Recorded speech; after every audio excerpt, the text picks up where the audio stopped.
There are things when it comes to growing on YouTube that big creators don't talk about. And it's not even because they don't know about them, it's rather the fact that they are such a long way ahead of beginner YouTubers, they consider those things as too obvious, irrelevant, or simply not contributing to their success anymore. This is exactly why I started this channel, to monitor and then show you my progress, as well as to try out different strategies to see how they actually work on a small channel, so you can do the same thing, or at least similar, in a shorter amount of time. I just want to make things easier for you. You see, every single YouTube journey is different, therefore the one perfect formula for success doesn't exist. And that's great news, because it means you should watch and learn from many different creators and pick things that resonate with you the most. With me, I love to combine the very basic, somewhat technical aspects of growing a channel with a deep focus on creativity and mindset. This is my formula to success. Is it going to work?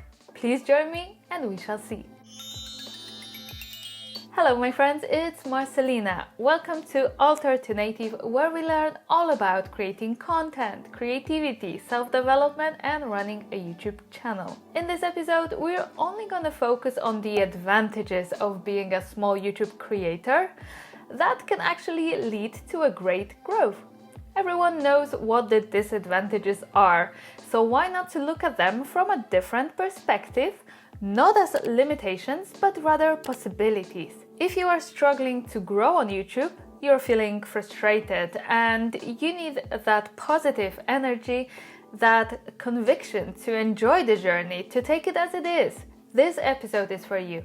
I'm a small YouTuber, so here I am with you. Now, let's get to the best advice you should definitely hear as a small YouTuber in 2023. Something people don't talk about because they don't realize it or simply don't see it as something positive is that on YouTube you can do what you want. Make a video on how to save money and then make a vlog about your morning routine. Seriously, it's your channel, your creative space, so start using it as one. I can publish videos on YouTube because I enjoy digging into strategies and I love testing out different things, analyzing them and monitoring the progress. I'm a very organized gal, so this means fun for me. But at the same time, I can talk about creativity, show you how I take photos or how my cats like to sleep on the sofa. It's up to me, because YouTube gives me that freedom to post whatever I want, unless of course it's harmful to others. You can do that too, but as you grow, that freedom might get more restricted. Not by the platform, but by the promise you gave to your viewers. So to summarize, being a beginner YouTuber means that it's the most exciting and creative time for you, as well as the best time to experiment. I understand you want to grow alongside, we all want to, however, don't make it the priority. Sometimes it's better to wait for success a bit longer, but on your own terms, than do something you don't enjoy. When I'm in doubt, I always try to remind myself that I'm here for the process. The process gives it all a meaning. What's more, at this stage, no one expects you to be perfect, so don't stress out over your mistakes. There might be people who will leave hateful comments or dislike your videos. It happens to all creators, even the big ones. If it happens to me, I try to focus on those who actually enjoyed my video or left a nice comment. Though I don't get many comments at all. I got one a few weeks back, so please let me show you it. The beginning is also great for testing different tools or gear. Usually, as creators, we start with a phone or a cheap camera to gradually build and improve. And then we can eventually get better gear. We can, for example, recommend the one we've used before to those who are only getting started. It used to be so much easier when people didn't care that much about the data. Nowadays everything needs to be measured, otherwise no progress can be approved. However, in my opinion, there are a lot of things that happen when you are only starting out with your YouTube channel that cannot be viewed in numbers. For example, your creativity skills, your excitement, your confidence levels, and your feeling of relief when there's so much you want to talk about, and finally, there's a space for you. Don't fixate on numbers, fixate on how you feel about the creating a video process. And by the way, if you are only getting started and you are scared of recording your first video, you might find one of my previous videos helpful. I leave the link to it above and in the description below. On the other hand, I don't want you to be scared of numbers and ignore them. Just change your perspective. Every subscriber is a person you somehow have helped. Every viewer at least gave you a chance and listened to you. When you realize that, you will be grateful for any numbers that you see. When I'm starting a new project, I put a lot of pressure on myself.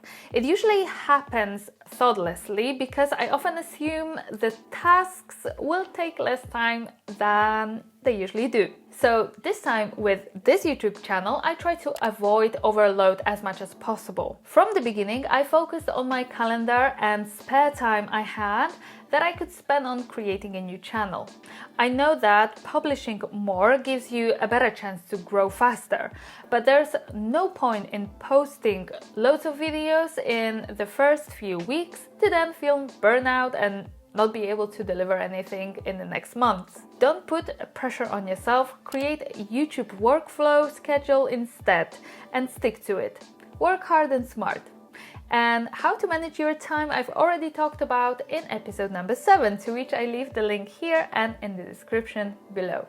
The other blockade you might encounter is that you think too much about what your friends and family will think about you being a YouTuber. So there are actually 2 ways to handle that fear. You either say nothing about your channel and you make it a secret, hoping that no one will find out until you make it big, or, and this is my personal favorite, you literally bombard your family and friends with your content. Tell them to watch it, tell them to show it to their friends, tell them to share it on their social media, to subscribe, to like, to comment, and remind them about your videos all the time. The more pressure you're gonna impose on them, the less excited they will be to watch you. My family and friends only play my videos, so for example, they will turn them on when they go to the toilet or for a walk, and they don't watch or listen to them because they are boring for them. They don't want to become YouTubers, let alone most of my family members don't understand English. Nevertheless,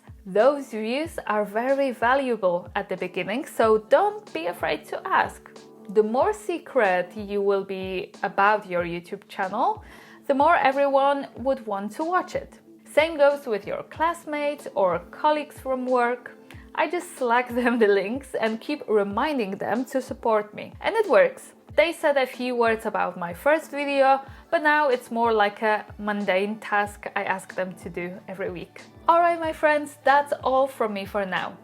I hope you've enjoyed this episode. If you did, please leave the thumbs up and subscribe to my channel for more videos like this. Have a great week and I will see you soon.